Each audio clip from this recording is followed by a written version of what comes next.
Hey everyone, welcome back to season 4 of In the Studio with Brad. For anyone who is just joining us for the first time, welcome to the Madhouse.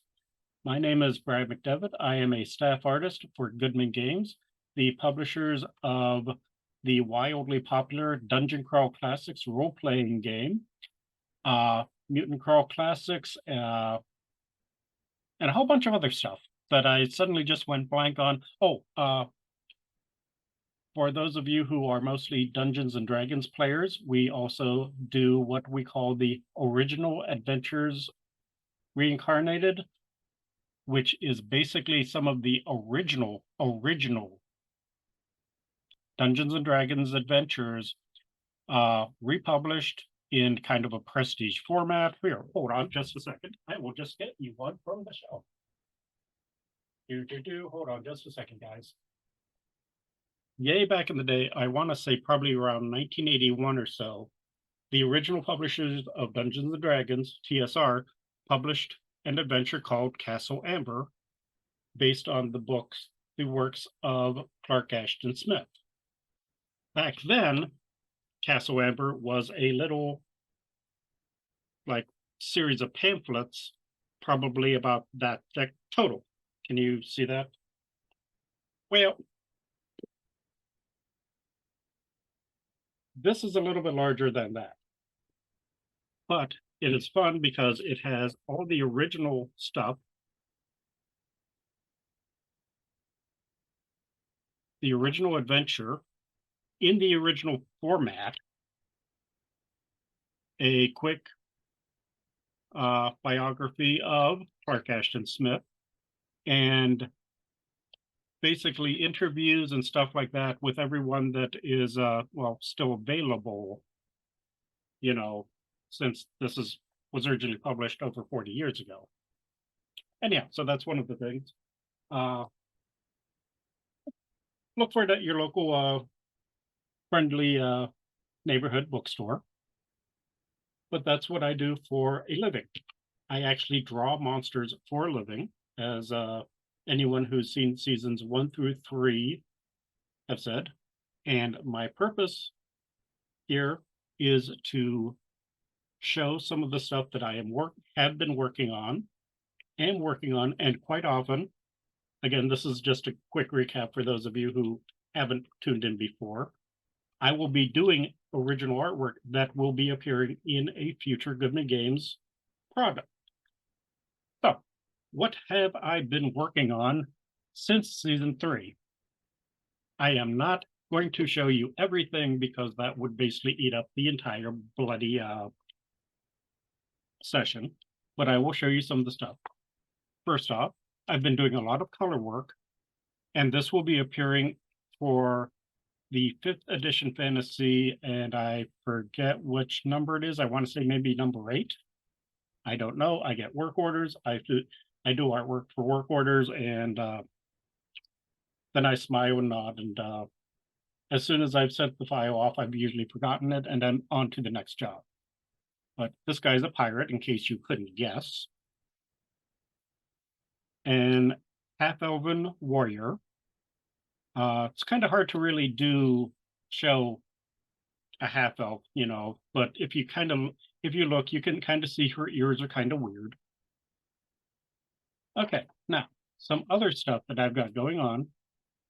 We have announced what we call X-Crawl, which is going to be our next big game.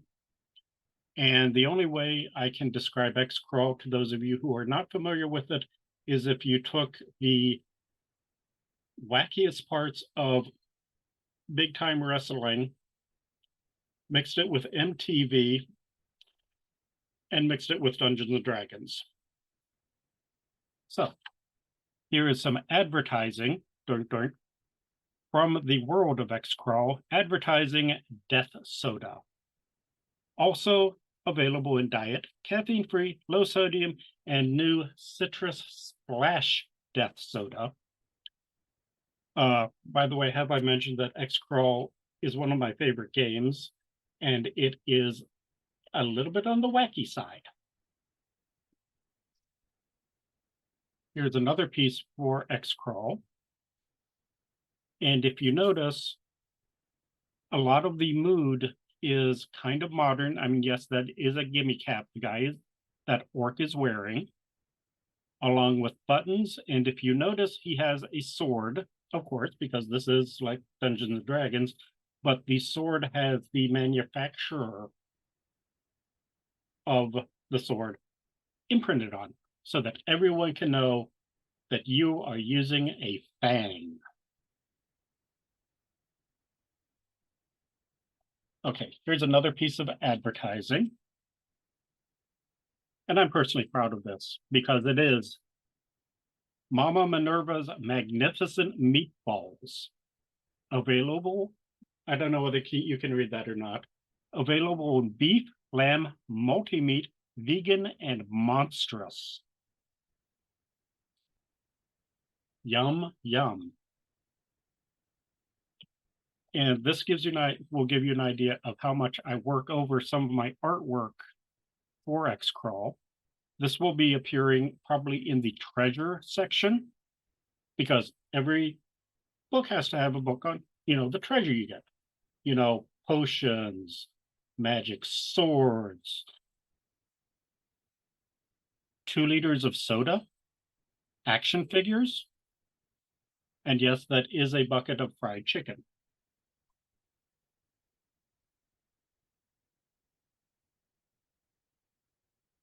So that should give you a good idea what kind of game X-Crawl is going to be like. Going back to slightly more normal gaming stuff, we also have a book coming out called Dungeon Denizens, and that is going to be at least, 500 pages? Alana, do you remember? Have you heard a recent page count? No, I have not. Okay, last time I heard it was something going to be like 520 pages, which means it's either going to be a monster manual or you can use it as a murder weapon. Take your pick. But these are a bunch of illustrations that I've been doing for Dungeon Denizens. This is some sort of a kobold dragon. This is like 2 months old, so this is ancient history. And because my art director knows that I really, really love drawing really horrifying and disgusting things, he gave me this job. Anybody who needs to leave for a few moments to get some of my Lanta or something, I do understand. Another monster, I believe this is called a Cobra Dragon. And the thing that was kind of fun about that was it was supposed to be obviously intelligent. So if you notice, it's wearing jewelry, it's got a magic staff, it's carrying a sword, so on and so forth. I can't remember whether this is for one of the tokens or not, but your basic Spectre. And I had kind of fun doing all the different colorings on this. And any of you who have played D&D for more than about 15 minutes will recognize this little pain in the ass. I don't think it's called a rust monster, but come on, guys, get real. Some sort of a crab, fish, something. I don't know. I just draw stuff. Some sort of an ice elemental. And this was another one where I had fun. I mean, if you notice, I basically used like 3 colors of paint total. Basically light blue, dark blue, and white.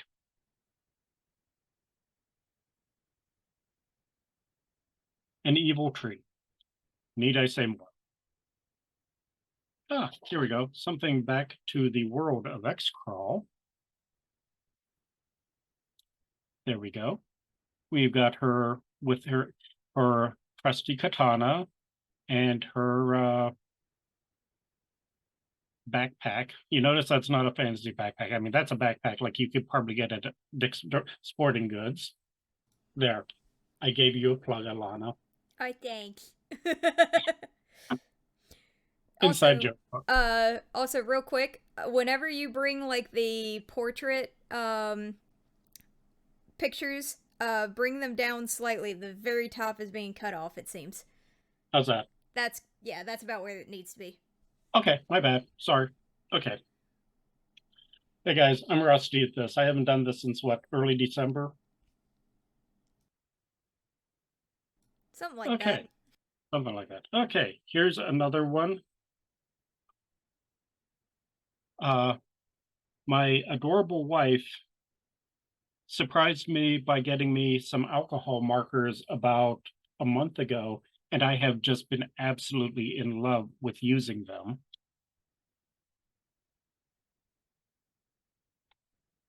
There we go. How's that? Perfect. There we go. Ah, yes. And again, because Matt knows how I am about drawing things that are like, ugh. Of course, I had to draw a zombie priest. Hold on just a second. Okay, another Dungeon Denizens piece. I think this is what for a token. Maybe, I can't remember right now. And finally, this piece, which was the very first piece that I did using the alcohol markers. So, and yes, folks, this is only a fraction of what I've been working on the past several months.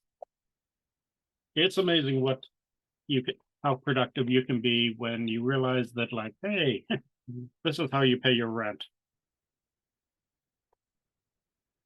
So, oh,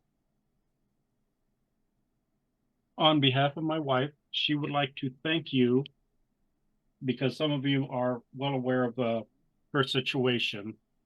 She is still in the hospital. Actually, she's in a nursing home right now uh, for long-term recovery. She is making very good progress. Uh, it will probably still be probably another month before she comes home, but she wants to thank everyone for the kind thoughts, uh, prayers, vibes, and I do want to send out a huge, huge thank you to the Goodman Games crowd for the bunches of flowers that they sent her. They really helped her mood. So there you go. And one other thing before I get down to scribbling, because of the situation with Jess going into the hospital before the end of season 3, we were not able to pull the names of the contest winners.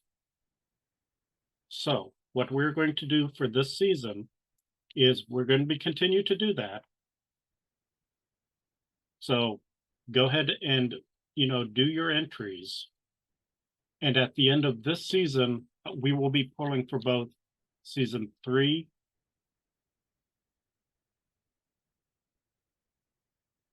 Yeah, season 3. Hey, I never was that good at math. And season 4. And yes, that does mean if you have entered before and you end up with your name getting pulled twice, you will receive 2 pieces of artwork, or 3 or 4, however many you actually end up winning. So, where are we? I don't think I'm allowed to really talk too much about this project yet because it is upcoming, but Los Boss said that he wanted me to draw a picture of a Minotaur.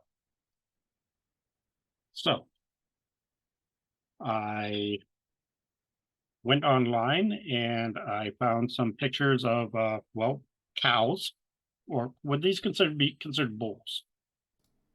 Yeah, these are Bulls. bulls, right? Yeah. Thank you. Hey, I'm a city boy. You know, the closest I usually come to a cow is when it comes in 1, 2, or 5 pound tubes at Walmart. And by that time, they generally don't look much like cows. So I have my cows, I have my sketch, and let's get to work, guys. Before you start sketching, you know what's happened. Okay, who redeemed some points? We love her to death. It's Jess. Okay, dear. Okay, again, for those of you who are new to the show, my wife loves to go online and to some of the lamest websites for jokes and trivia you can possibly conceive of.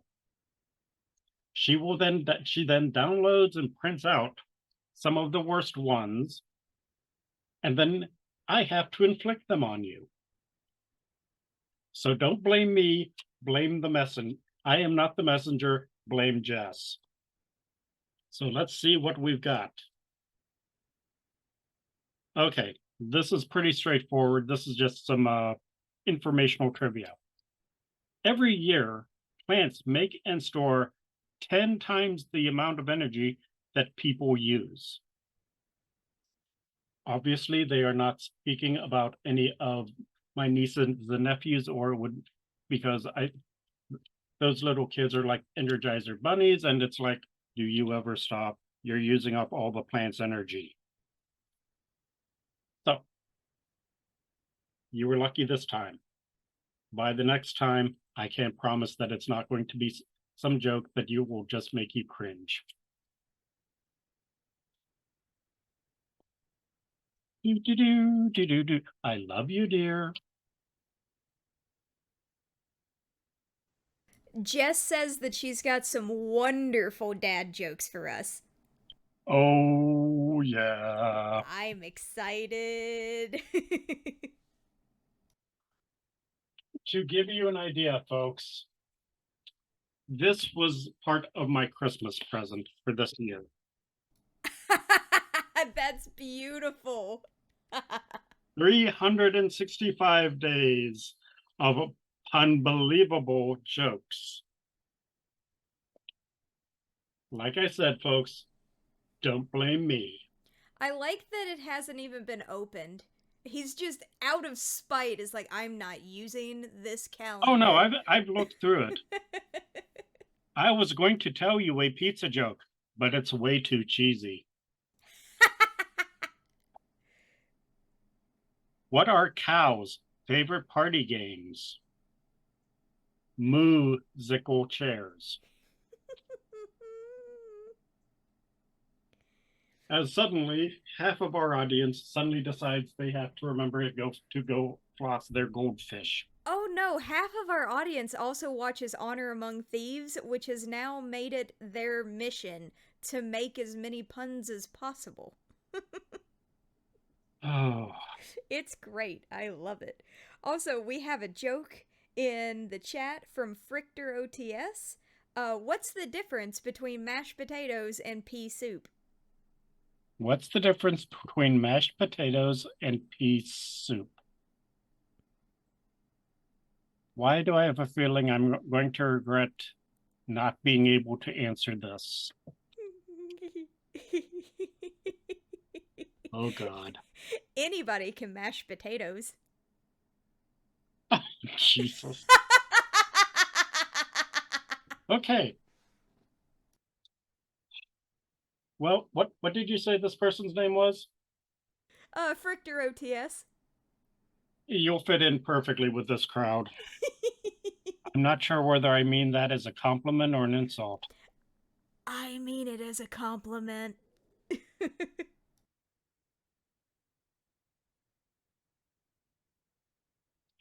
Okay.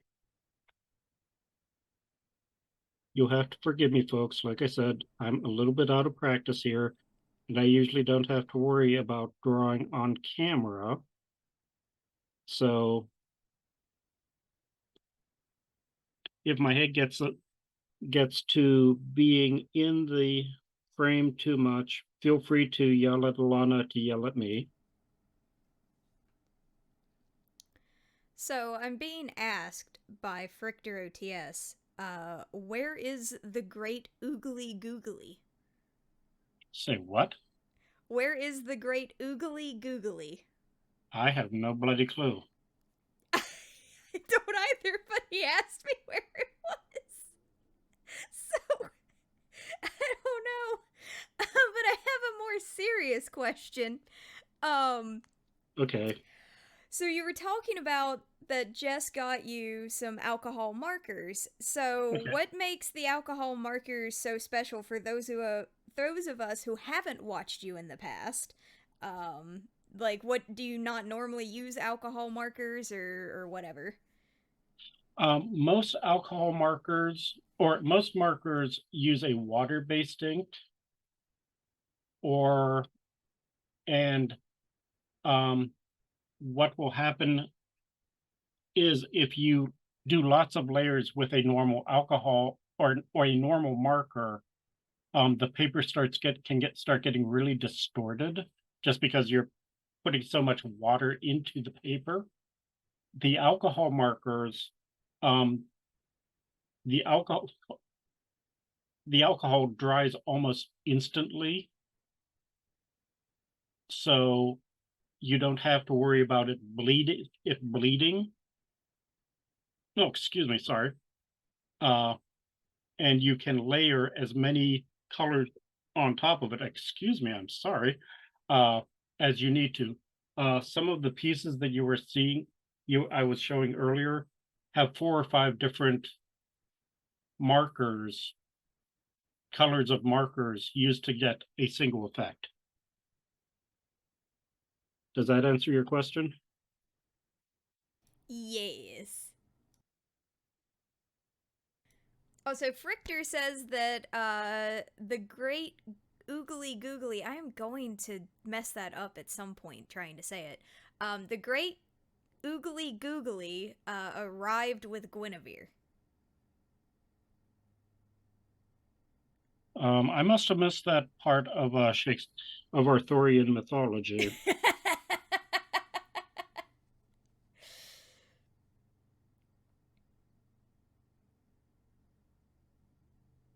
The dragon that Jason sent you. Oh, You okay. forgot their name?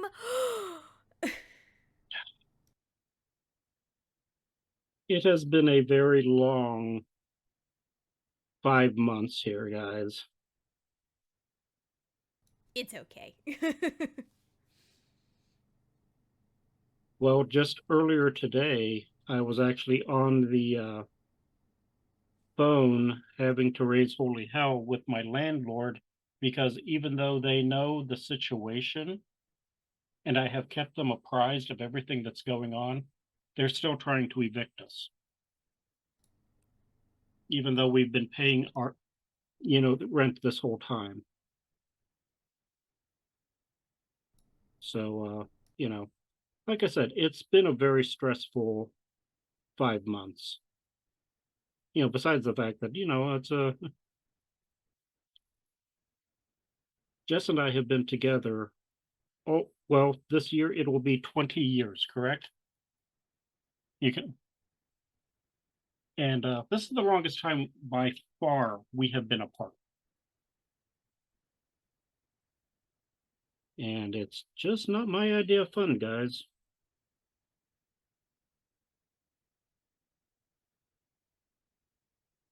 So,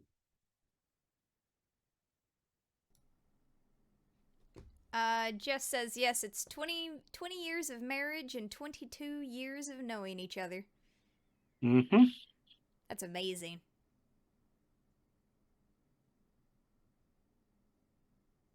Yeah, we started dating shortly after 9/11.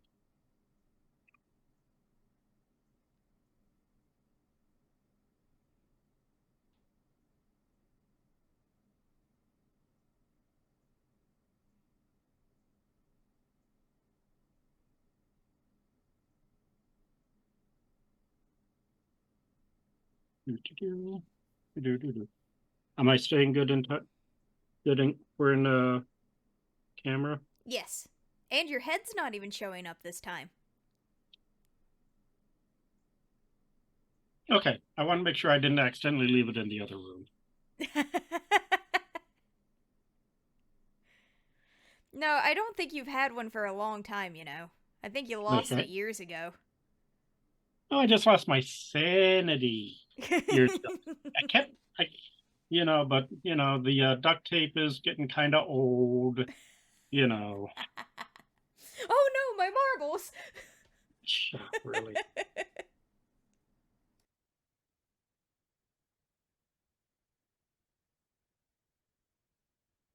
Did you know there actually is a game? Actually, there's been a couple different games where they used marbles instead of dice.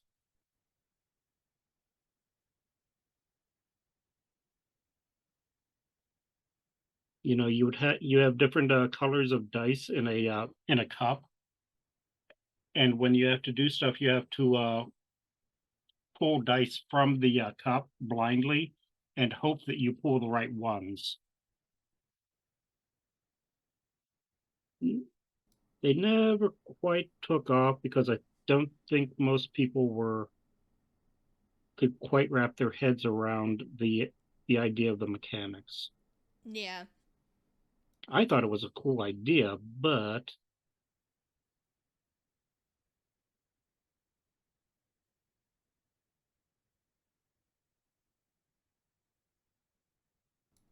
I was talking with someone a while ago, and I can't remember if I came up with this idea in a fever dream or if if I read about a restaurant that did this. But there was this place. I swear I read about it somewhere. But you would roll a d20, and that would be what your drink would be at like this like fantasy bar or something, and it's like you'd roll the dice and then that's out of a list of 20 different drinks you'd get that drink, so it could be oh, really bad or really good. that's cool as hell. There actually is down in Bowling Green, Ohio. There is actually a gaming themed bar. Of course, it opened up after we moved out of town. Of course. It's really cool, but it's really expensive because it's all craft beers. Okay, Ghosty Squid has now told me that this was not a fever dream that I had. It was something they saw on Facebook, which I guess is where I saw it. It's a menu with a roll table. Hmm. That is so cool, though. I would so do that. I'd just randomly roll whatever's on my sandwich or whatever that I'm getting, and hate myself for it later because all my rolls are terrible. Yeah, I was gonna say it's like, oh, great! I didn't realize you could get a sandwich with extra Limburger. I didn't realize there was sauerkraut on this menu. Yeah, really. Yeah, I'm not a huge sauerkraut fan either. I'll eat it. I'll eat it like if it's like with sausages or on for New Year's. But for the most part, no. I've only had sauerkraut once, and I believe it was because it was actually like made by my neighbors down the street, but it was Mm, slightly sweet compared mm, to most sauerkraut, so it wasn't like just straight nasty soured cabbage, but right. it had like a little, I think they put like sugar or something in it, and it Hmm. brought out this like sweet tangy flavor, and that's the only time I've ever liked sauerkraut. Hmm. Ghosty Squid says I've always felt sauerkraut as a situational food. Frichter says sauerkraut delicious, but it's an acquired taste. Kind of like anchovies or caviar.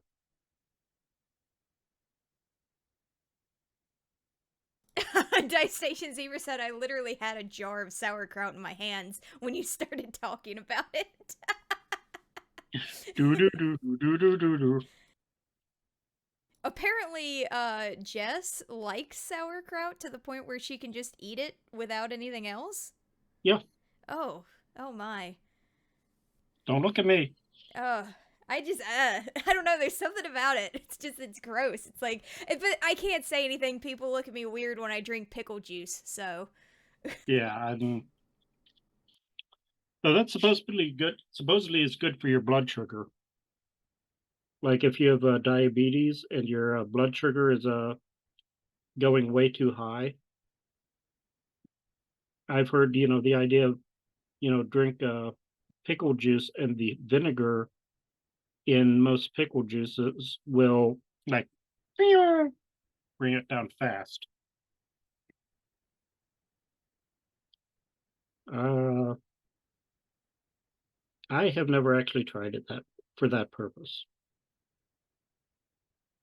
I actually didn't know that that was a thing.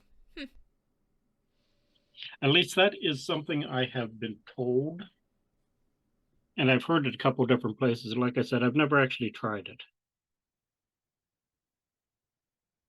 I mean, I love pickles in general, but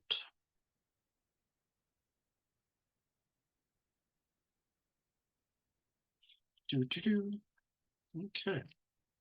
Switch pens for just a second here.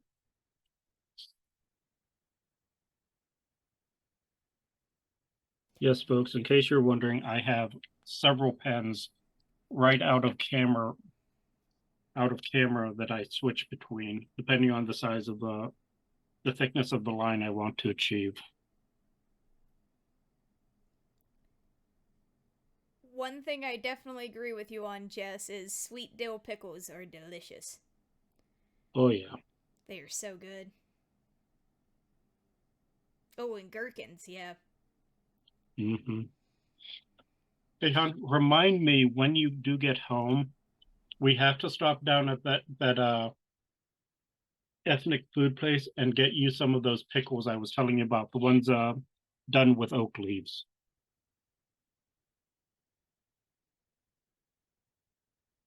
I can't remember the name. They're like actually imported from Greece, so they're a little bit on the expensive side, but they are very much worth it.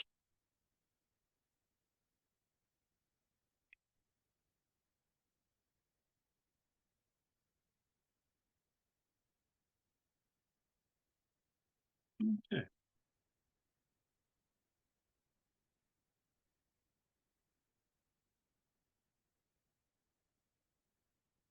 So, any art related questions yet, or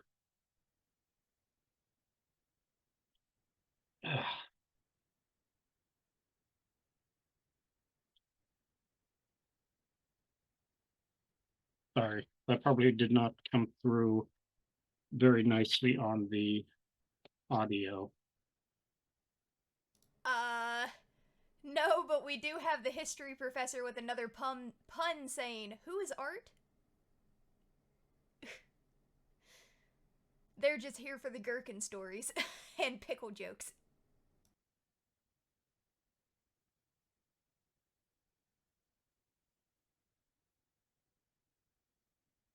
Oh, here's a I don't know if I remember ever mentioning this last season. This is kind of a quick trick for anybody who wants to draw stuff, and you just want to have to you want to do a real quick, uh, you like short distance, but you don't want to have to dig out a ruler or something for it. Your typical gift card. Once they're dead, but they're thick enough. And what I do is I usually just put a couple layers of masking tape on the back and ta-da.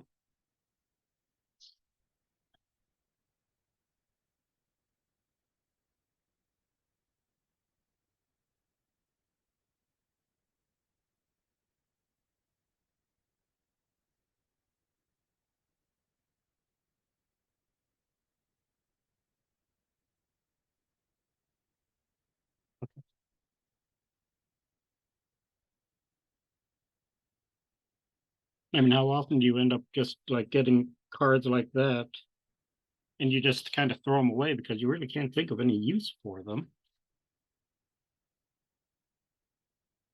So I have a small stack of them that I just use as you know, quick use straight edges.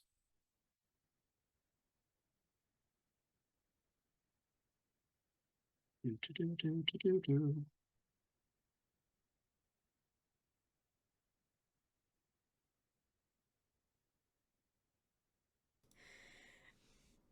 Oh, oh my goodness. Ghosty Um, Squid. Ghosty Squid is saying it's Magic the Gherkin. Isn't this a delight? Is the history professor. Man. Oh, I do not relish jokes like that. Beautiful. Jess does have a question. I'm sure you've probably told this story before, but for those who have not been on our channel, what made you fall in love with doing art? What made me? Oh, well, first off, hon, you know as well as I do, I was doing artwork before I was even conscious about that stuff. I used to absolutely terrorize my mom because if there was a surface and I had my hands to get my hands on some crayons, guess what? That surface was going to end up with drawings on it.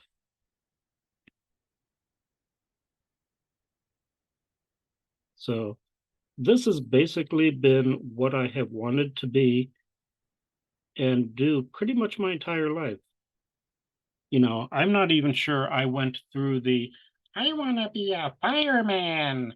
I think I always wanted to be some sort of a professional artist. True story. And my artistic skills did start developing, almost pretty much before I was even in school.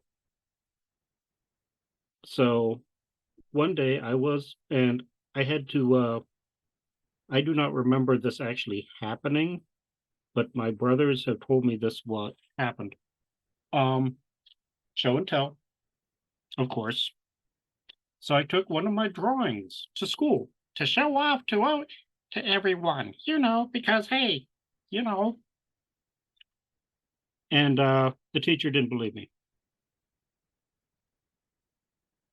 She could not believe that a 7, 8-year-old kid could do artwork like this. And of course, she demanded that I, fess up which of my brothers had drawn it for me. And I'm just stubborn enough that I was not going to cave on this because I knew, hey, I had drawn it. He ended up dragging me down to the principal's office, thinking she was going to show this uppity little kindergartner who the boss is. Well, my next older brother he was in like fourth grade at the time. So the principal called him down to the office. Brent, did your brother draw this? Of course he did. Needless to say, the teacher was a little bit on the humiliated side.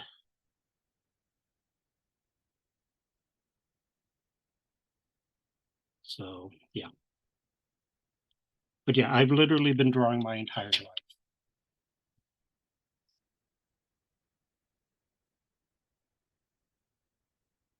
And you can ask Jess, even to this day, all I basically have to do to keep myself entertained is give me a piece of paper and a pen, and I am a happy, happy camper.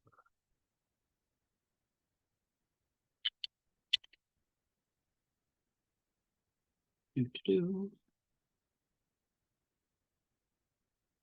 Oh, excuse me, folks. Sorry.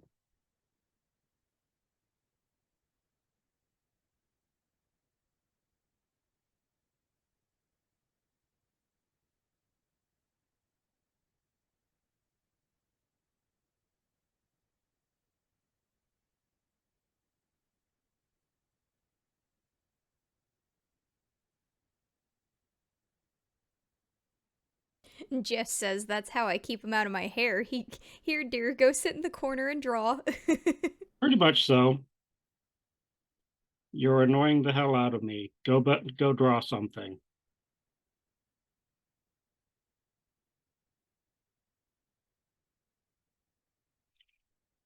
You know, that I get paid to do it is just kind of like bonus points, I swear.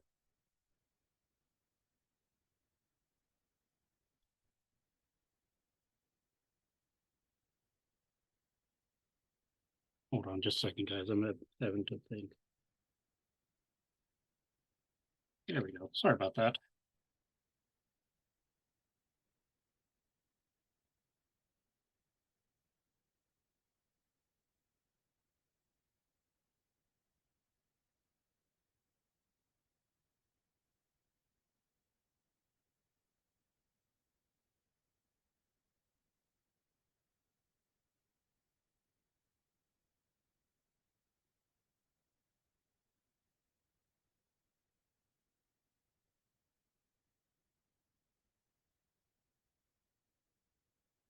Yeah, it used to drive my teachers in school absolutely crazy because they didn't know what to make of, a student whose idea of making trouble was just doodling on the desks.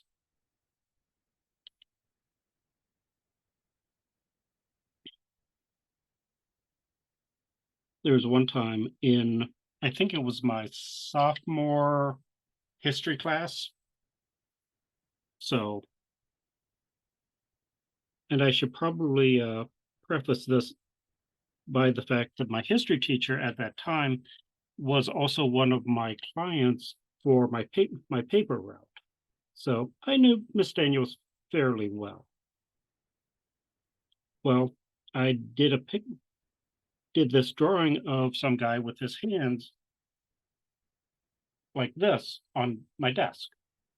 Okay, with me so far, folks? And I didn't think anything of it. And and my teachers, like I said, they were used to like, oh, that must be Brad's desk. It's got weird doodles all over it. Well, the one day, about a week after I had done this drawing of this hand, I come in and someone had erased all but one of the fingers. I think you can figure out which one finger they left. And Ms. Daniels came back like, Brad, did you draw this picture like this? And I looked, I was like, I wouldn't do that, Miss Daniels. Oh, okay. And turned and walked away. You're not supposed to draw on your desks, That but wasn't the problem. that wasn't the problem. No, it's like, did you do something obscene? Like, no, you know I wouldn't do that, Miss Daniels. Oh, okay.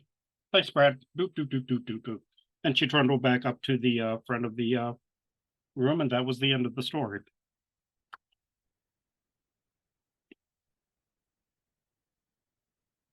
Like I said, teachers really didn't know what to make of, you know,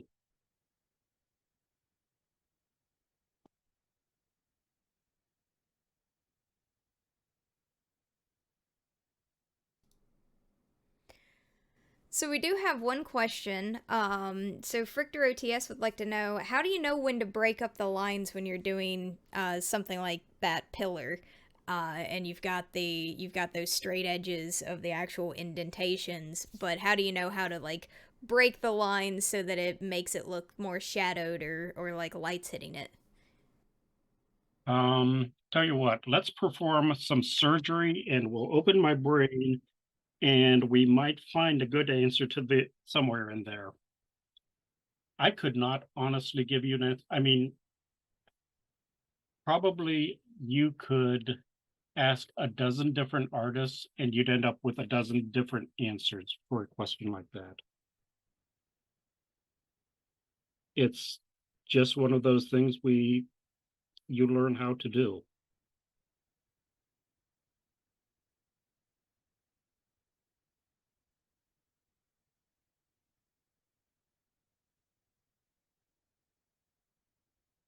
in case you're wondering, yes, it used to even drive some of my art professors crazy when I would be sitting in class and they would be lecturing and I'd be sitting there doodling along with taking all my notes because at one point, I kid you not, I believe I was a freshman at Kent State University and I was up fairly close to the front of the class. So Dr. Elmer Day Jr. was, I don't even remember what he was lecturing about. And he stops like, and, kind of leans over and looks at what I was drawing. It's like, Brad, how the hell do you manage to do that? This is a guy with his doctorate in art education, and he could not figure out what I was doing or how I could be doing it.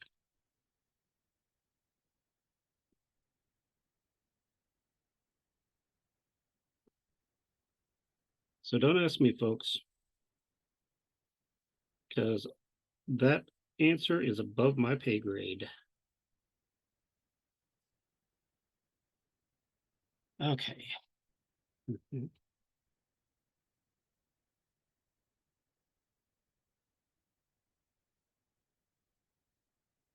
If I had to try to guess, I would say it's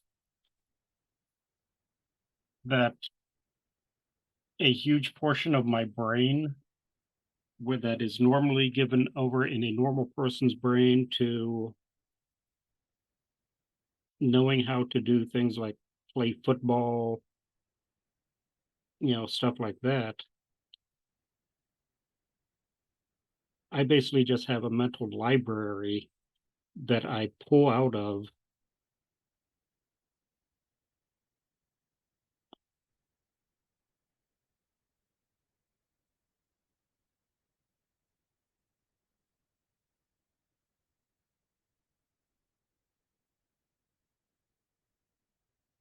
So I'm sorry if that's a non-answer, folks, but that's not something I can really explain. It's almost like it's more just instinct. Yes, Also, your head is now starting to get a little bit in the frame. sorry.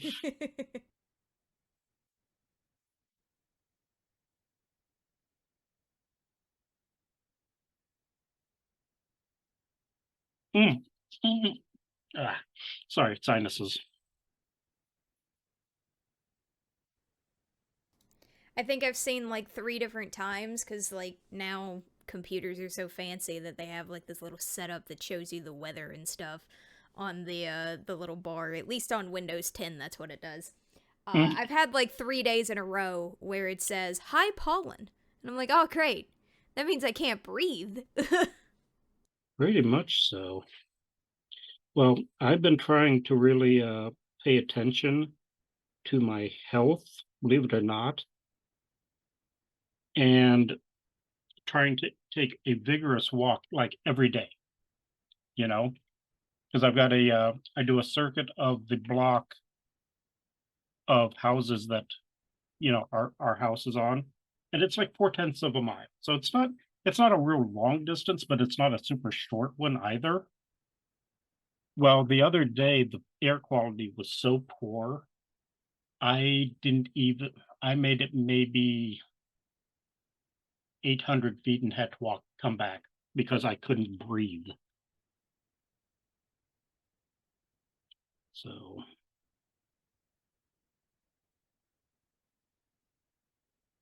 so History professor says I need more calcium, so I've been eating more cheese curds at Culver's. I don't think that's how that works. If only. Oh,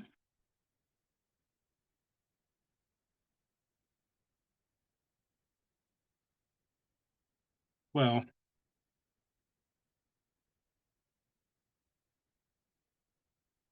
this year has been kind of a wake up call for me. Besides uh, Jess's health problems, uh, two of my ex art clients have both passed away. And when I looked at them, I realized neither of them were even as old as I am. So I'm like, I think the universe is kind of sending me a wake up call. I've been seeing what you've been posting on Facebook, like the meals and stuff you've prepared. Man, I'm a little jealous. You cook 10 times better than I do.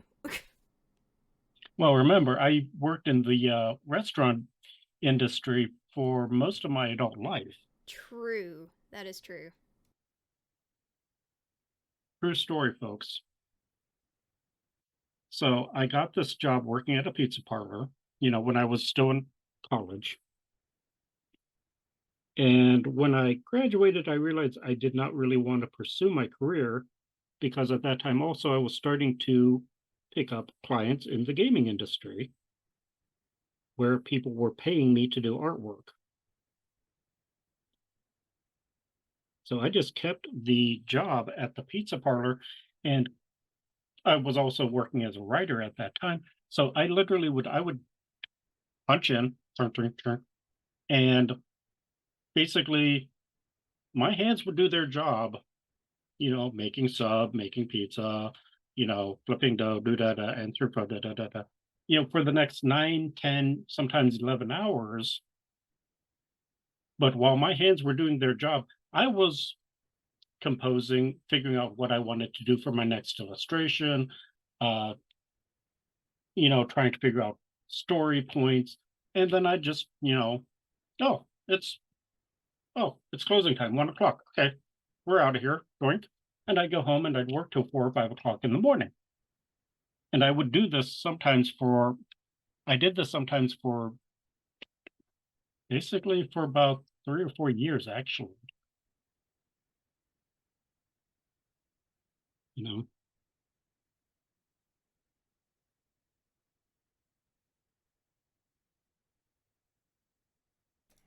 Frichter wants to know, did they at least let you illustrate the menus? oh hell no.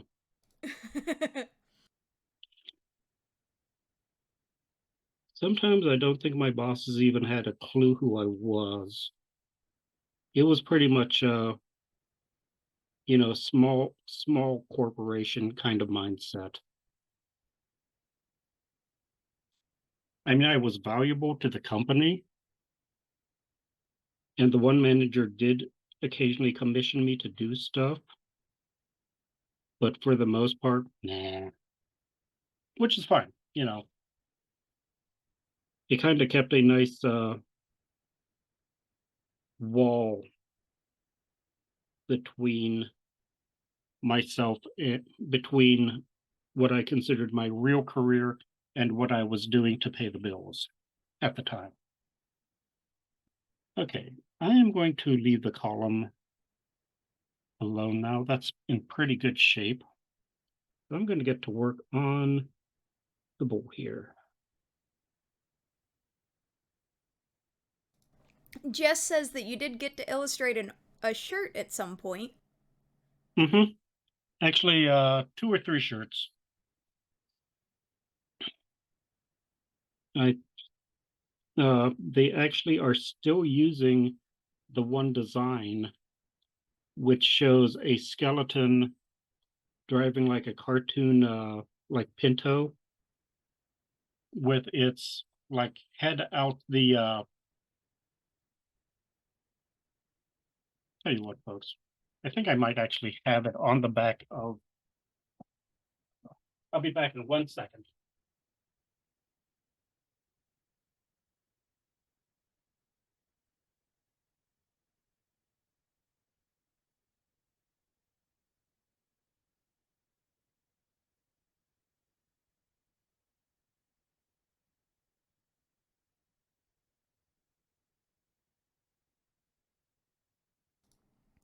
Yes, Ghosty Squid, he did say Pinto.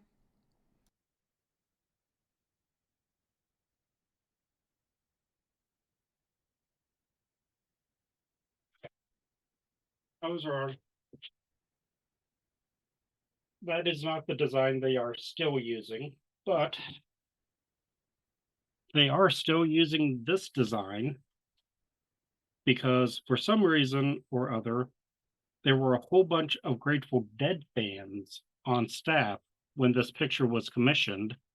So as you can see, it's basically the Grateful Dead skull rendered as a pizza. That's awesome.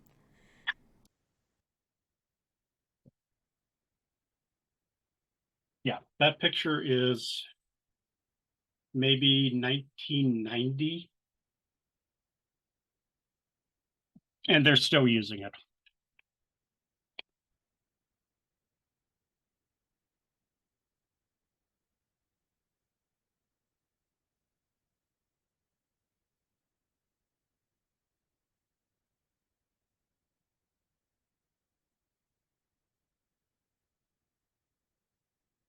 Uh-oh, we've made our audience hungry again. You're gonna want to move your art just slightly up. Your head's in the way again. Sorry. No worries.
Brad.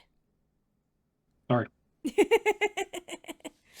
Like Jess said, one of these days, by the end of the season, we'll get you trained again. Nah, I am not housebroken.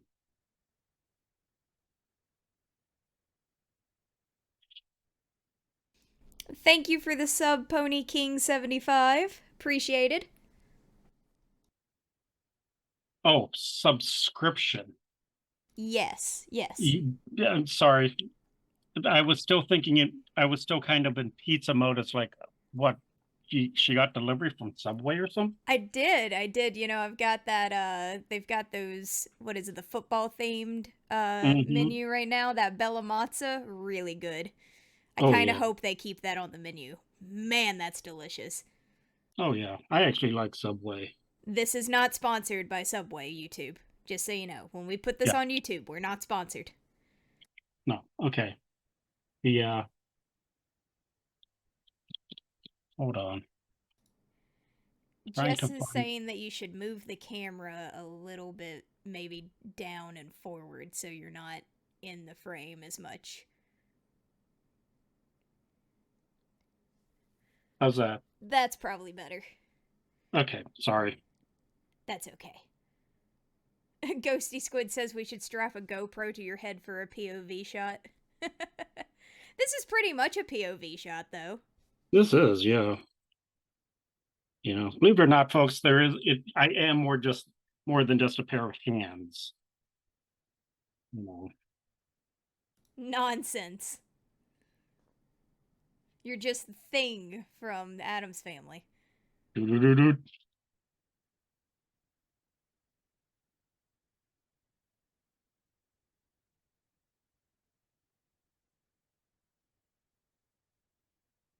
Yeah, did you know that on the original Addams Family, there was a reason why you almost never saw Thing and Lurch at the same time?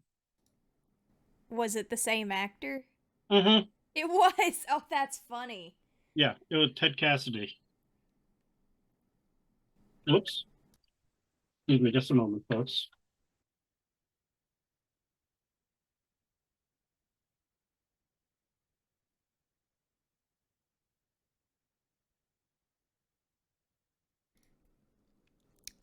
So got a question, and a random Joker fact. But NPL illustration asked, Uh, what's the biggest lesson or takeaway learned from doing the clip art critters? Um, Lesson or takeaway? I'm afraid I don't quite understand the question.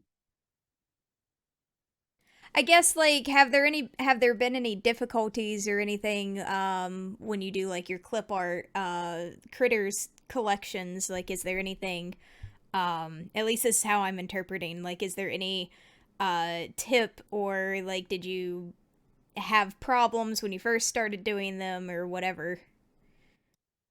No, the reason I started doing them actually was because I had done an illustration for a company and I had turned in the artwork and suddenly they vanished off the face of the earth without paying me or ever using it.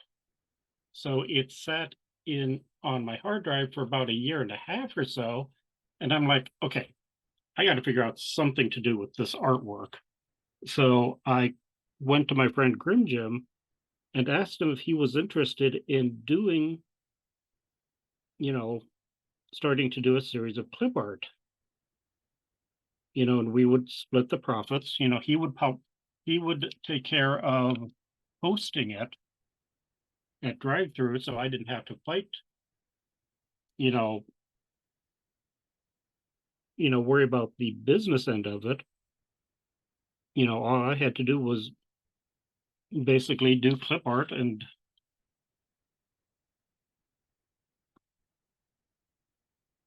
I had this huge archive of pieces that I had done for different companies over the years, many of which had already gone out of business. So, I was like, and that's how I started doing the clip art. So usually there was usually no difficulty involved. It's just like, yeah, let me see, let's use this piece.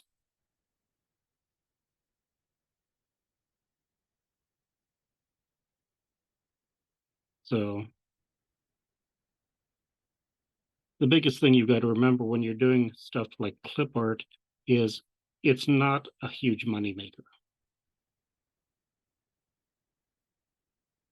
It's basically a steady trickle every month. But I also viewed, well, I don't have to worry about it now that I'm, on staff. I viewed it sometimes as just kind of free advertising for my artwork. Because you know, some publisher would want to, you know, would buy a piece of the clip art and then hopefully, emphasis hopefully, they'd be like, oh, maybe I should just hire Brad for, some custom artwork. Didn't always work out that way, but hey, it's a nice idea at least.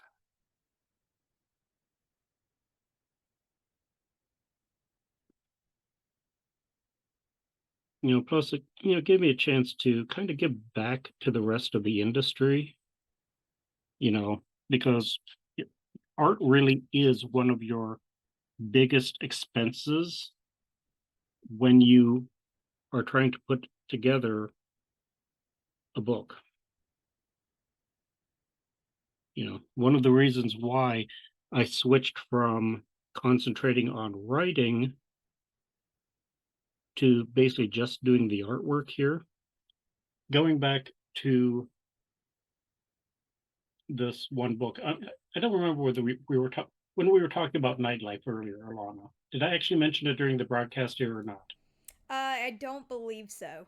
Anyhow, so I did this game for a company out of the excuse me, sorry, Toledo area. It took me 10 months to write a manuscript for which I got paid $650. Yeah, hey, $650 isn't exactly a princely sum, but it's not that bad of an amount of money. But I was also then hired by the company to illustrate the book too. And I made $600 in 6 weeks.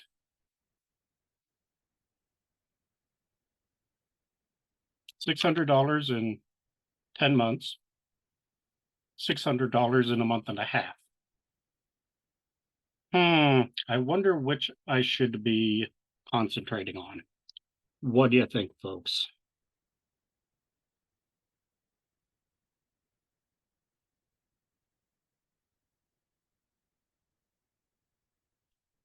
Plus, I don't have to worry about, like, oh, I guess this idea for this book wasn't so original or saleable after all.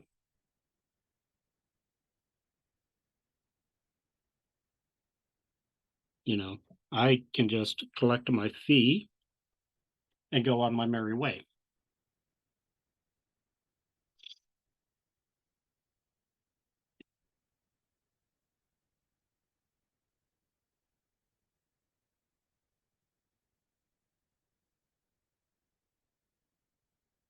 What time is it? It's six. Ooh, jeez, I can't read. 8:07. Okay, so we've still got about 40 minutes yet. Yes, sirree.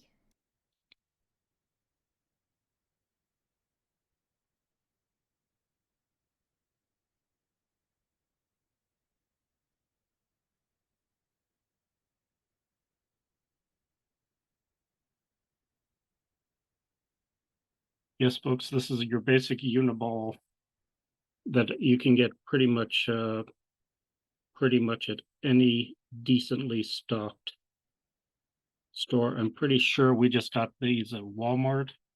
I personally find they're great to draw with. The ink flows nicely. It is nice and opaque. It dries fairly fast. And the pen itself actually has a really nice fine point, as you can see. There you go. I I mean, can maybe go ahead. it maybe looks kind of silly, especially when you have people talking about spending, hundreds of dollars on art pens. But for my purposes, this is about all I need. I think it's just crazy, like how people will spend tons of money on ink pens that are specially made for art when it's like, no, you can do the same thing with just a regular pen. That was kind of my thought. Well, History especially professor. Oh, go ahead. Sorry. especially in the modern day, in the publishing, any sort of a publishing field or such, you know, the drawing gets done and then, it goes on the scanner Mm-hmm. and gets tweaked anyhow. So as long as the original ink is dense enough to scan decently, that's really the only thing that's important. So, Ghosty Squid would like to know what would you recommend in a felt tip with a fine point? Uh, for felt tip, actually, I guess this. I'm not which. I don't particularly like to use felt tips because the inks that they tend to, that in my experience, underline that, it seems like the inks tend to bleed a lot, and I am way too anal retentive about being able to control my line work. I don't want to have to worry about, how badly the picture is going to bleed. They're looking just to re-ink a set of dice. Uh, Probably some plain old Sharpie markers,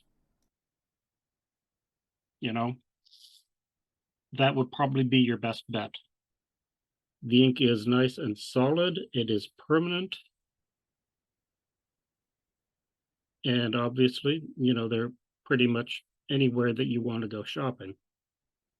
So next time you're at Wally World and you need a gallon of of milk or a dozen eggs, run over to the office supply aisle and get one of the multi sets.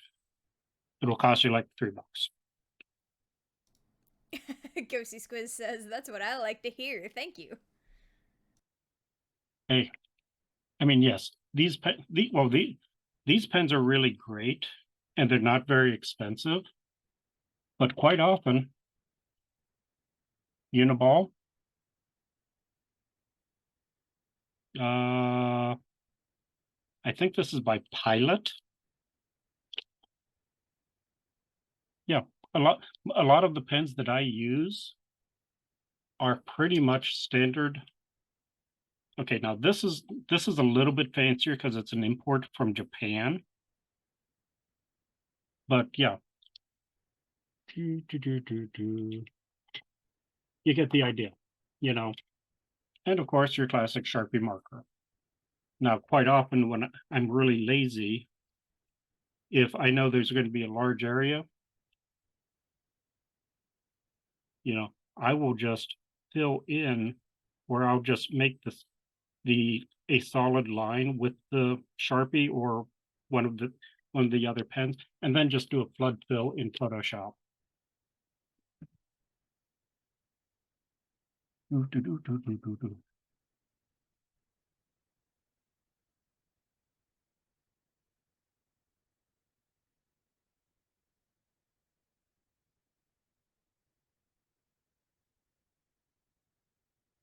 I forget who I was talking to, but they were razzing on me because I don't use archival inks in my drawings. And I'm thinking, I have drawings that are 40 years old sitting here, and they're still fine. Um, so this thing will probably be good for another 40 to 50 years.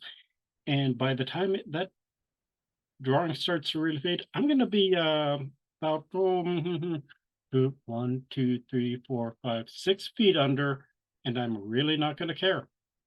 Ta-da, folks.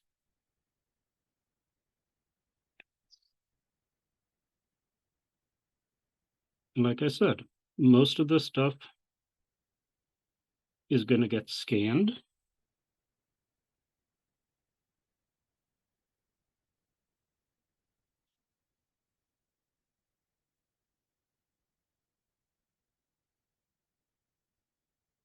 I mean, sure, somebody might want to buy some of this stuff, for, collector's market and such.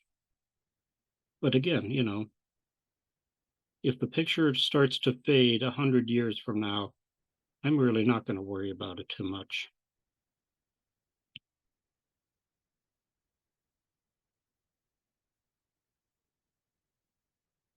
Let's see.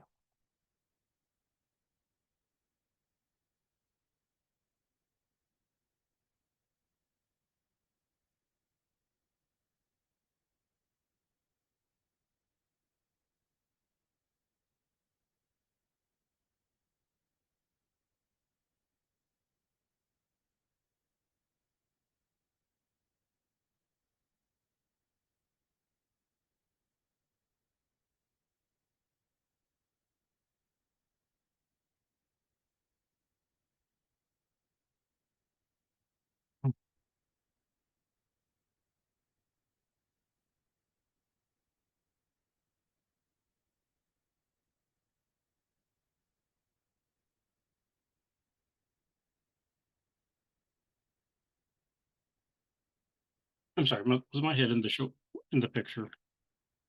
I think it was slightly. I was checking an email, so I wasn't looking directly at the cam.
Your hair, your hair is kind of getting in the way of the camera now. Sorry.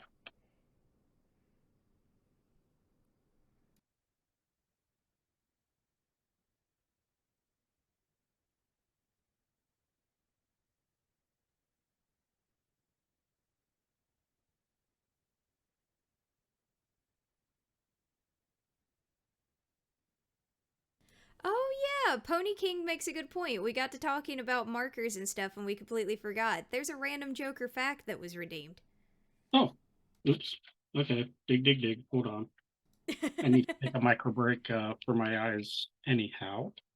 So I do not know whether this is a fact or a joke or anything else. So those of you of delicate dispositions might want to leave the room just for safety's sake. Oh, here we go. Another normal fact. When it's spring in the northern hemisphere, it is autumn in the southern hemisphere, and vice versa, which is why you rarely see any pictures of Santa from Australia Unless because he's wearing gym shorts. or a Speedo. Hey, there you go. There's another visual that you can revisit at about 4 o'clock this morning. The jolly old fat man, with the big red nose, and oh yeah, never mind. I don't wanna.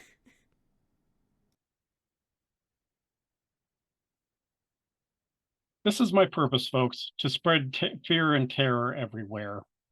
And I think the visual of Santa Claus in a Speedo pretty much will scare anyone in their right mind. Oh, here we go. Here's another really fancy pen. A Pilot. Oh shit, what's it called? Yeah, Pilot V-Ball.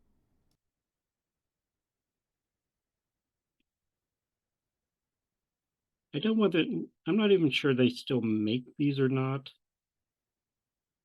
I bought a whole box of them from this, of all things. I mean, it literally was a store, I believe I want to say in New Jersey, that sells just pens.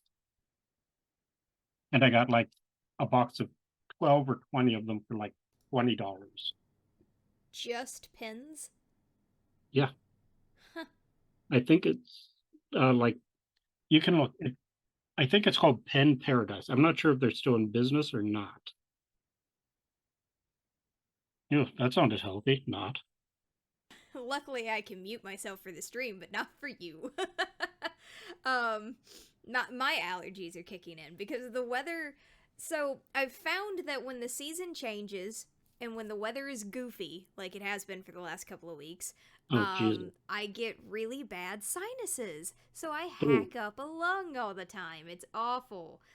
you. So yay. But Ghosty Squid does say you don't, or does ask that do you not find the V balls get a little squeaky?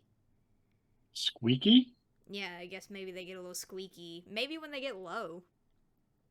I have not had any problems. The only problem I have with the Vivo is when they start getting low is, the ink coverage isn't very good. Huh. NPL Illustrator has or illustration has now come in with the puns. They say, "I'm not sure the Minotaur has friends. It looks like a big bully."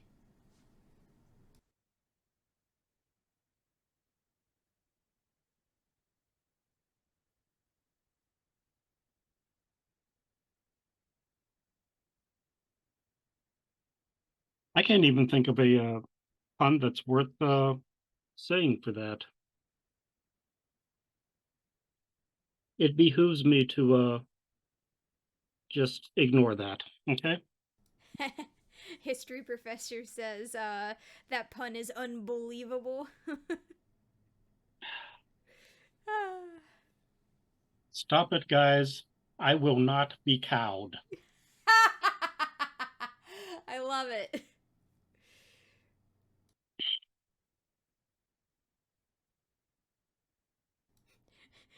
Frichter says at least he's not having a cow. Oh, I love bad jokes.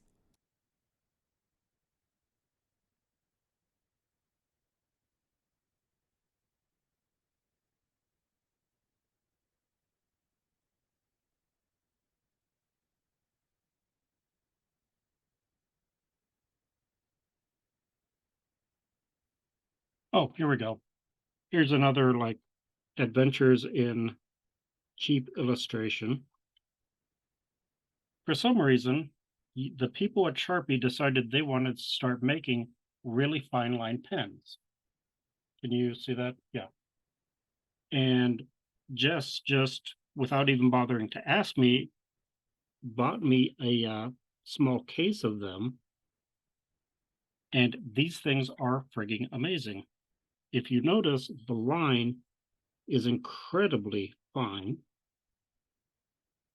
and it dries almost instantly. And you're probably wondering, some of you, why is he so obsessed with, like, oh, the ink dries almost instantly? Because that is an ongoing problem that any artist that uses ink will tell you, or paint.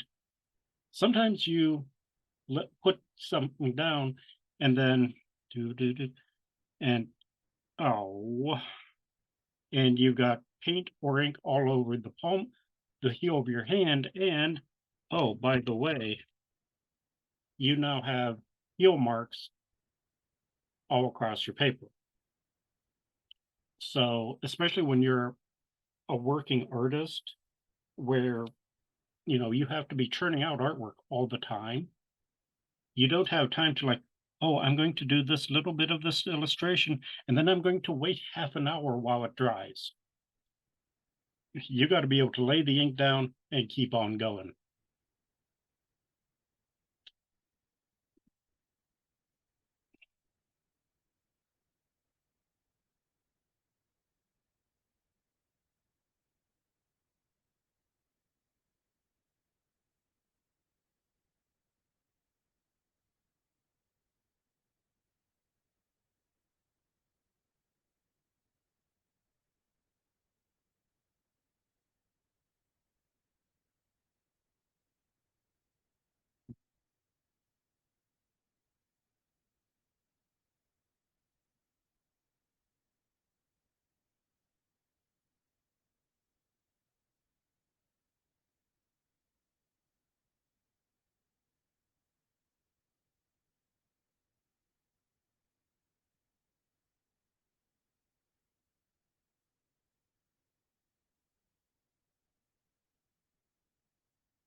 Have you painted many minis?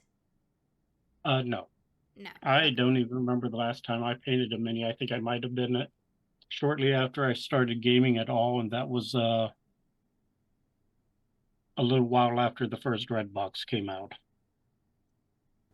Someone in chat is asking what a reasonably inexpensive mini paint set would be, or to start with.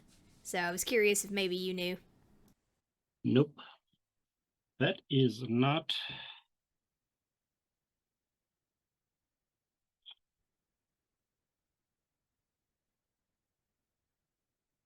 something I've ever really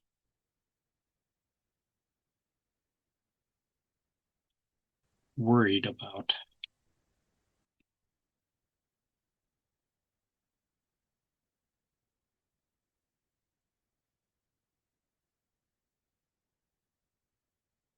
Hold on.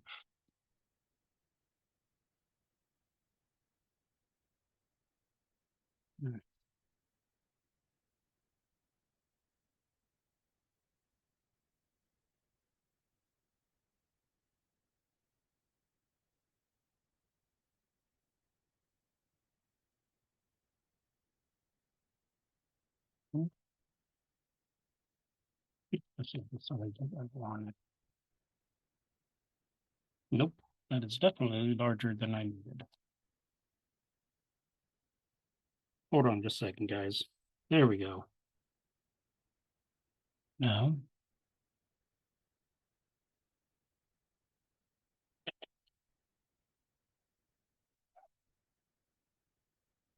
there we go. I think. Oh, that's why this pen doesn't want to work.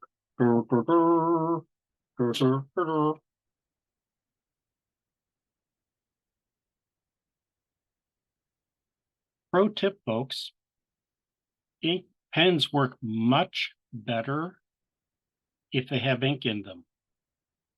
Just in case you hadn't heard that.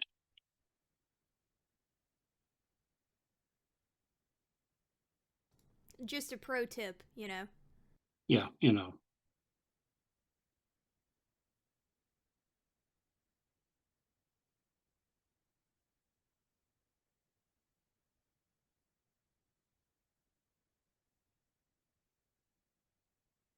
Well, considering how many times this evening I've tried to use that particular pen and couldn't figure out why it didn't want to work for me, you know.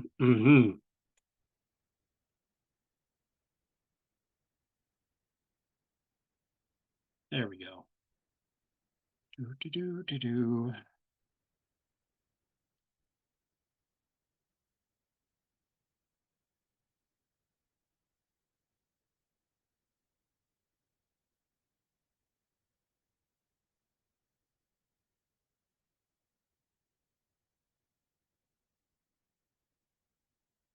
Now, these pens are great because if they start running out, one, you can really tell, and two, they're refillable.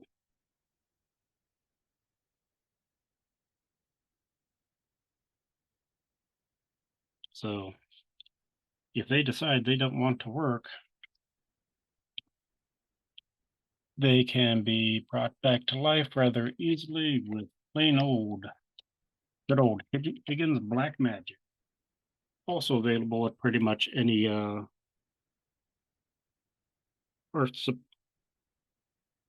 art supply aisle. Fancier than, say, your local Ben Franklin's.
Add some hair. I know that in a real, with a real bull or a real cow, the tail tends to be actually very, very short hair. But I think it really helps make it look a lot more savage to have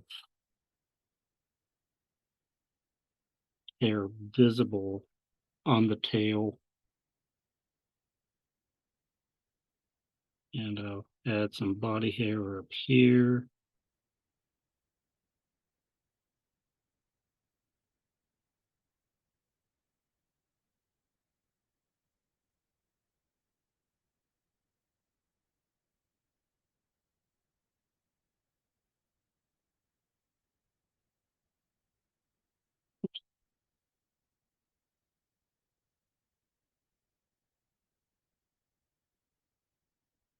There we go.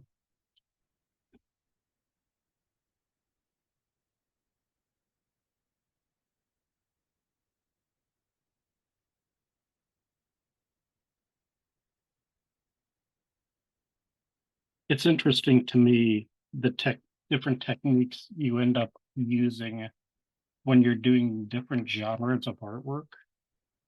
For example, if I were doing a science fiction drawing, my lines would have to be a lot more crisp and straight. The architecture would not be as battered looking as it is in this picture. Speaking of making the architecture look a little bit more battered. There we go.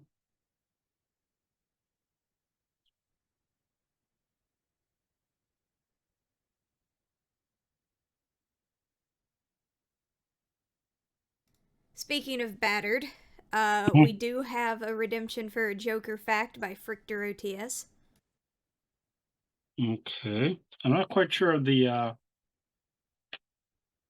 segue there. For a second, I thought you were going to say something about pancakes. I wish, but unfortunately, our minds and souls are going to be battered and bruised by this has got to be a pun you're about to pull out. You would think by now. Well,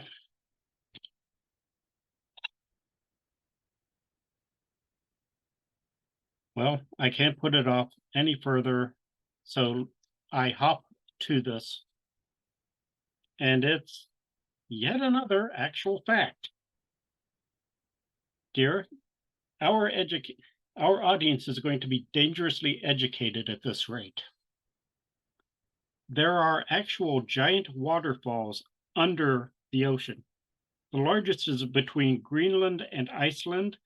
This submarine waterfall drops 11,500 feet, which is 3 times the height of any land waterfall. I guess it would have to do something with the density of the water. I'm trying to wrap my head around the idea of an underwater waterfall. You know? I've seen underwater rivers before, and they're Mm-hmm. really trippy. It's got something to do with the pressure, like a difference of pressure, I believe, in the way the water is there. Oh, But it okay. also creeps me out.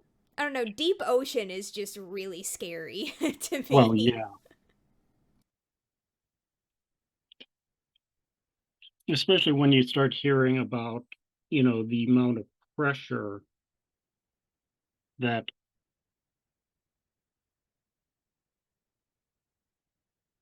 you know, is generated that far underneath the water, the surface.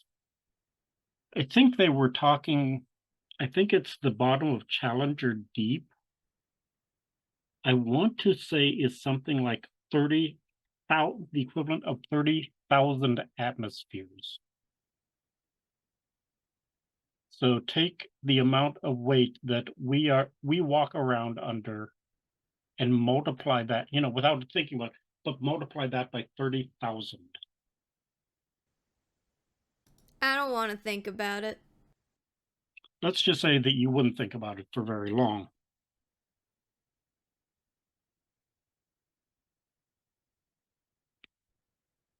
There's a reason why most submersibles are basically, 12 foot around and 6 feet of that is steel.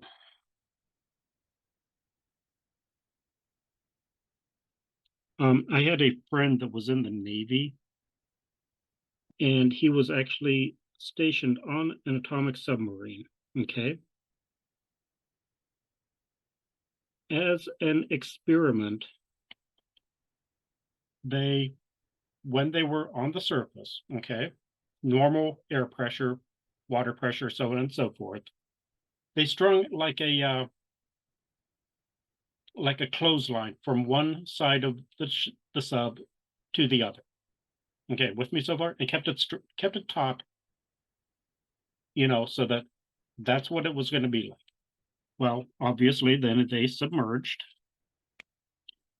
and at one point they were deep enough, and the sub itself was under sufficient pressure that so tight uh, clothesline was like this. That's crazy. I may not always agree with this for the friend that was telling me the story, but I believe him. Yeah, it had been basically the pressure had at that depth had compressed the entire submarine basically by about a foot and a half to 2 feet. Kind of scary, isn't it?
So I'm curious, have you named your bull yet?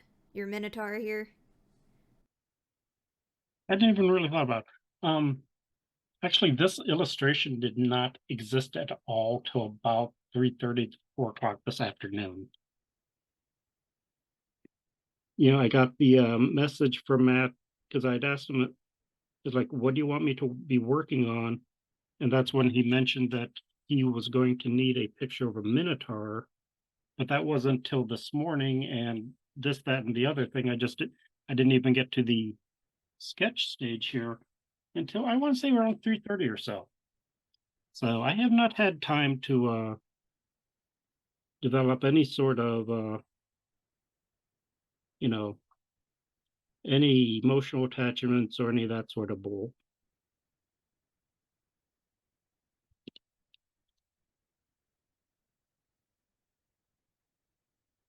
Feel through feel free to throw things at the monitor if you want.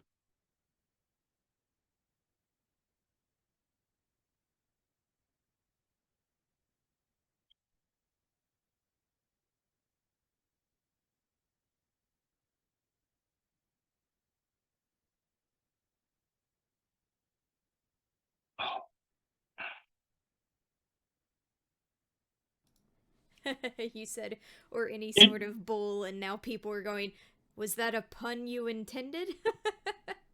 Wow. And on this episode of Delayed Reaction Theater, folks, jeez. Hey man, it takes them a couple of seconds to see it and type it to us, and then I have to read it. They might have gotten it immediately. We don't know.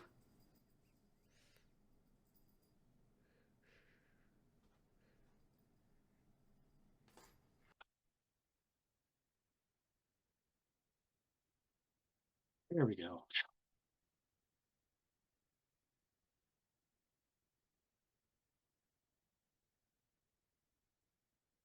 Alana, are you talking to your boyfriend or your cat? I can't quite tell.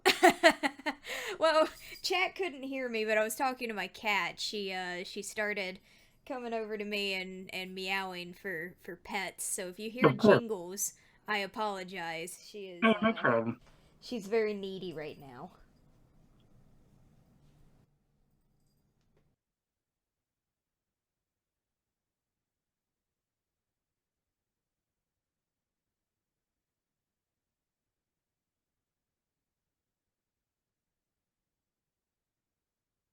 I have a friend that I video chat with occasionally, and she has a cat who, you know, is like, do, we're talking along. He's like, meow. And it's like, well, hello, Frost, because of course, the cat is like 1 millimeter from the camera. Yeah, I don't have any cats that meow when they're close to the microphone, but they'll meow at me all day long looking for attention.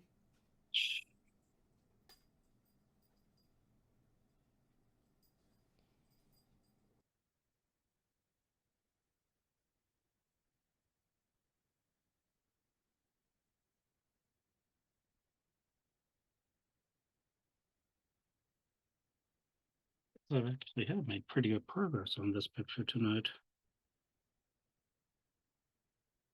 Because I didn't start till what, almost 7, 7:15. Yeah.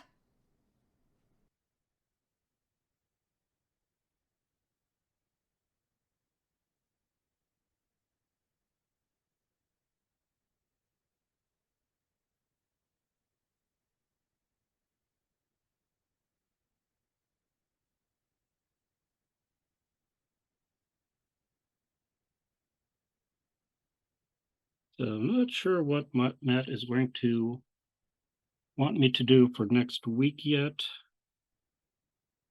I still have one more picture to do for the Dark Tower, but I plan on getting that done this week. So probably I'll just be showing that off next week. Might be X-Crawl stuff. I honestly don't know yet.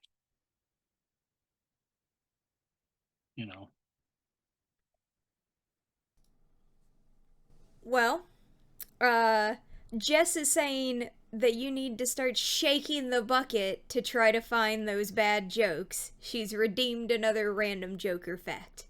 Okay, here we go. There. Is that shaky? Is that enough shaky noises? Oh, here we go. I'm pretty sure this is a bad pun.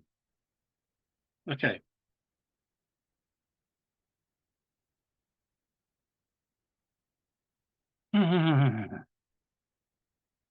Did you hear about the guy who invented lifesavers? They say he made a mint. Excuse me a second, folks. Doesn't work well with an X-Acto knife. All you end up with is a really nasty paper cut. It probably hurts a lot more because it's so thin. Why do Yeah, paper cuts hurt so bad? that's a good.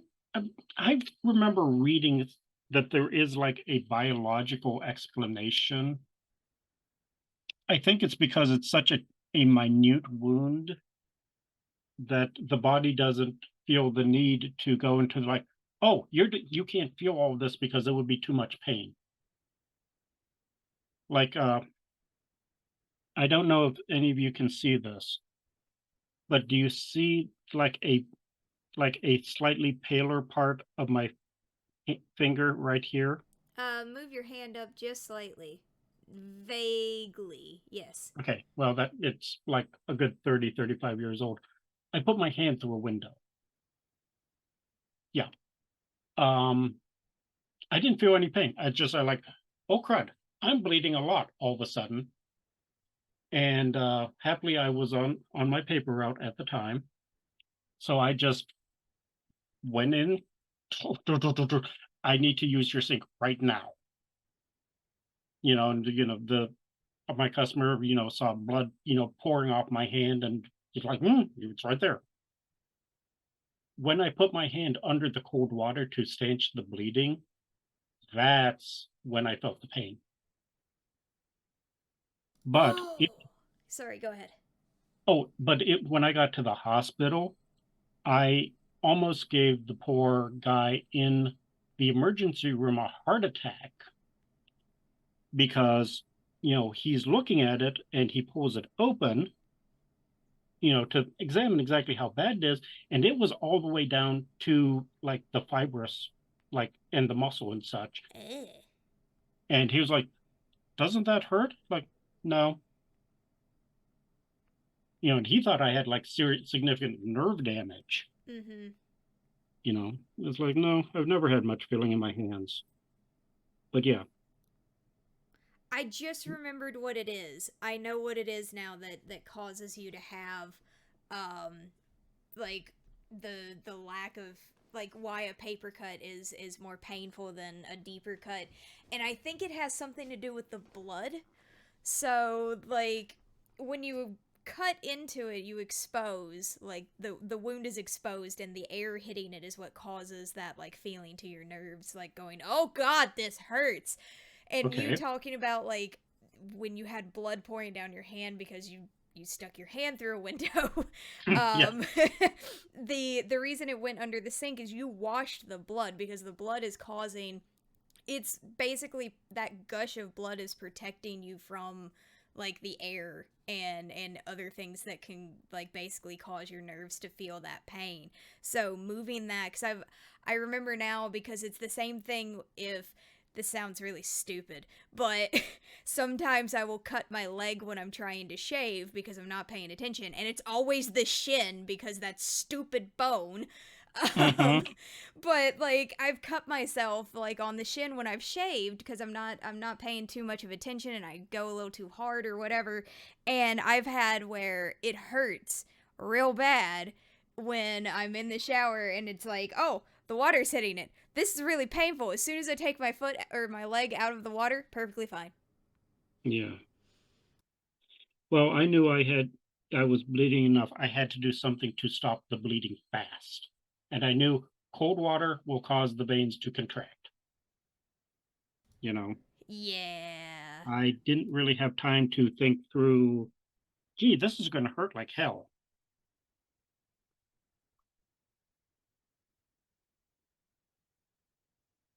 By no means the most painful accident I've ever had. The worst I think I've ever had was I was working at a place that does custom T-shirts and custom caps, stuff like that. And we had what they call a hat press, which is basically a really heavy, like, boom, that you put, to stamp stuff down onto the brim of a hat. With me so far? One fell on my foot, Ow. on right on my toe. Ow. Um, I remember basically standing up straighter than I have had ever before or have ever since. I think every vertebrae in my spine went and I seem to remember squeaking, and I sat down and I didn't stand back up for most of the rest of the day. Yeah. Yeah. Jess can tell you, my that toenail is still screwed up, and that was over 30 years ago. Yeah, I'm glad I didn't drop it on my toe, but I feel your pain immensely. I was working and stupidly was trying to move a set of rolling speakers, and it was a stagehand job, and I was trying to just hurry up and get people out of there. Well, I thought that I could guide this thing across uh unruly pavement alone, because it was everything was smooth until one part, and I'm like, okay, I'm just gonna take this real slow. it Mm-hmm. snagged it snagged on a crack in the pavement that I didn't know was there, and Oh it shit. fell, and I did not have enough time to react and move my foot out from its path, and it dropped right on my right foot, right on the top of it. And I limped around for a little bit, and then I went, tears streaming down my face, and sat down on the stairs connected to the stage and went, I can't move. And I felt horrible because they were down a person for the rest of the loadout. Oh And well, shucky darn. yeah, I had to be princess carried to my car because I could not walk the like 15 feet without feeling so much pain that I was like, I'm just gonna hop on one leg. Oh yeah. Ask Jess about when I twisted my ankle crossing Main Street in Bowling Green. I basically twisted my ankle so bad that it was essentially broken. And when I did finally go to the hospital, they're like, yeah, it would have been better if you had just broken your ankle completely. Yeah, that's the crazy thing. So this speaker stack was not light. Like, I don't think it was a ton by its, but it felt like a ton when it hit me. Oh, But God, it yeah. was like six six or seven stacked speakers, and like this thing definitely weighed like 10 times my weight, and I'm like 120 something, and I it, was it gonna say felt you're not exactly you know, Big Mama Alana I anyhow. I have hate to tell ya. I have little dog syndrome. I think I can pick up things that are like 5 times my weight because I'm dumb. But Oh, comments. it's okay. I call myself stupid all the time. But Oh, no, I was surprised. I did not break my foot. Like, there was not a single fracture. I could not walk. It was so bruised and painful. I even in the middle of like fall when it's starting to get real cold in Pennsylvania, I'm like, I can't put shoes on. I can't, it hurts to tie my shoes. mm, So I'm like wearing a flip flop on one foot and like tennis shoes on the other. yeah. But it was, I went to the doctor because it was so bad, and they did an x-ray and everything, and there was not a single, not even a hairline fracture. Oh, wow. I got so lucky, but I learned from then on, don't move speakers by yourself. No, yeah. Do, do, do.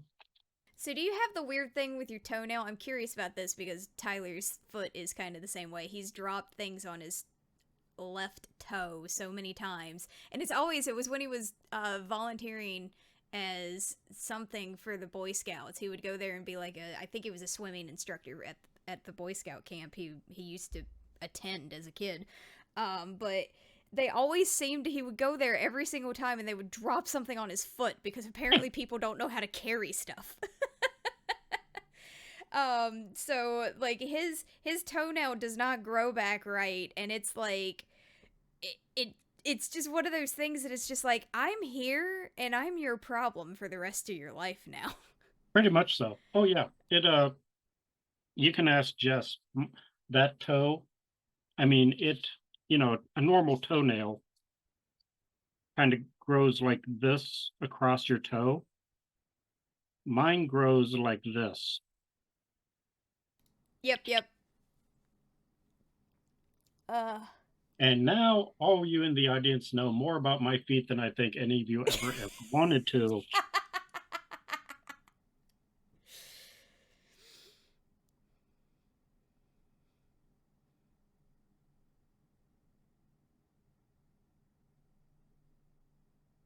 Oh, what time is it? Oh It's shit, it's almost almost time. 9 o'clock. Yep. Oops. Okay. We were supposed to be done 10 minutes ago, folks. So Oh, it's fine. I didn't stop us because we don't have keep crawling tonight. true, but I do want to. Go eat. Oh Or no, something. I'm my, I've been bending over so much because I did other artwork before I really settled in to do this. So my back is starting to hurt. So, folks, I hope you've enjoyed the past 2 hours, and I hope that you will tune in next week, and we will have more artwork to show off, more artwork for me to do, and less information about toes. And Jess wants us to send us off with a random Joker fact. Okay. Dun, dun, dun, dun, dun, dun, dun, dun. Here we go.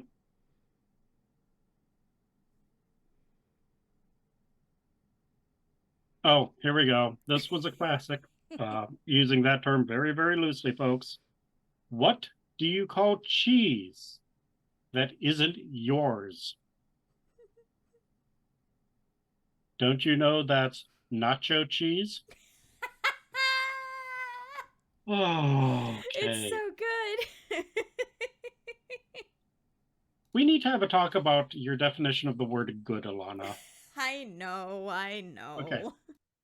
I hope you folks have enjoyed yourselves, and I would be very happy to have you all come next week. And we will see you again at 7 o'clock. And peace out.